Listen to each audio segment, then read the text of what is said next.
air she'd had left in her lungs, Cassie didn't say anything else. She just waited for him to continue. "There's been a death, Miss Weatherall," Orrin said. "It's your grandmother. Dr. Knight said you shouldn't go home, though, that it wouldn't be good for you right now. Dr. Knight said just to stay put and that he'll take care of everything."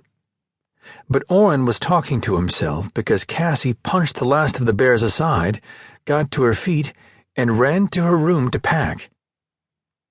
Dixie May deserved a lot better send-off than this. But considering she didn't have a friend other than him in the tri-state area, Lucky figured he shouldn't be surprised there were only 4 people at her memorial service. 5 if he counted his brother Riley, who dropped by earlier. 6 if he counted the sweaty-faced funeral director who kept popping in and out. Lucky decided to count them both. Dixie May's driver, Manuel Rodriguez, was at the back of the room that the funeral home had set up. He was glaring at the flower-draped coffin, and the glare only got worse whenever his eyes landed on the 4-foot by 4-foot glossy picture that Dixie May had arranged to be placed beside her. No smile in this one. Just a steely expression, as if she were picking a fight from beyond the grave. Judging from Manuel's glare, he'd likely been on the receiving end of too many of Dixie May's fight pickings. Other than Manuel, the funeral director, and Lucky, the only other guests were 2 women, and Lucky used that term loosely. It was hard to tell their ages, probably in their early 20s. Purple hair, purple nails, purple lips, and boobs practically spilling out of their purple tube tops. Yet another loosely used term, because the tops were more like Band-Aids. Since Dixie May's only child, her estranged son, Mason Dixon, owned a strip joint on the outskirts of town, it was possible these 2 were his employees. Perhaps he'd sent them to see if his mom had left him some kind of inheritance. Good luck with that. Dixie May had probably figured out a way to take every penny to the grave, or skip the grave completely. Plus, Dixie May wasn't exactly fond of her son, and would have given her money to his strippers rather than the man she'd called her shithead spawn. Lucky hadn't been able to get in touch with Dixie May's only other living relative, her granddaughter Cassie, though Lucky and Dixie May's doctor had left her a couple of messages at her office in Los Angeles. Whether she'd show up was anyone's guess.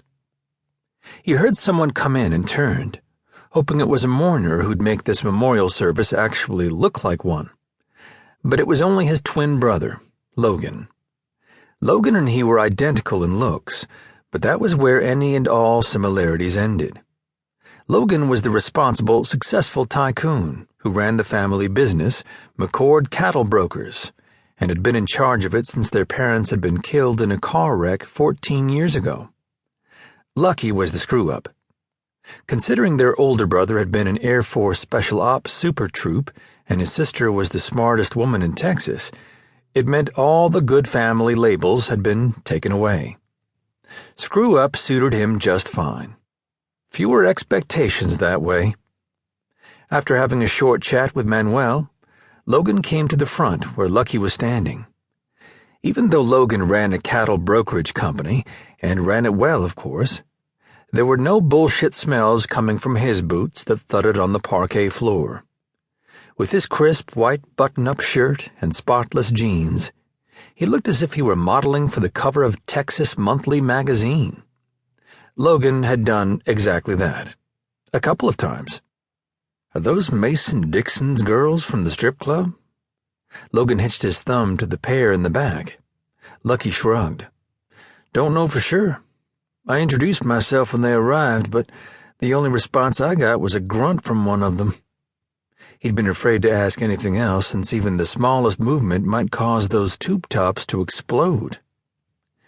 "Did Dixie May go peacefully?" Logan asked.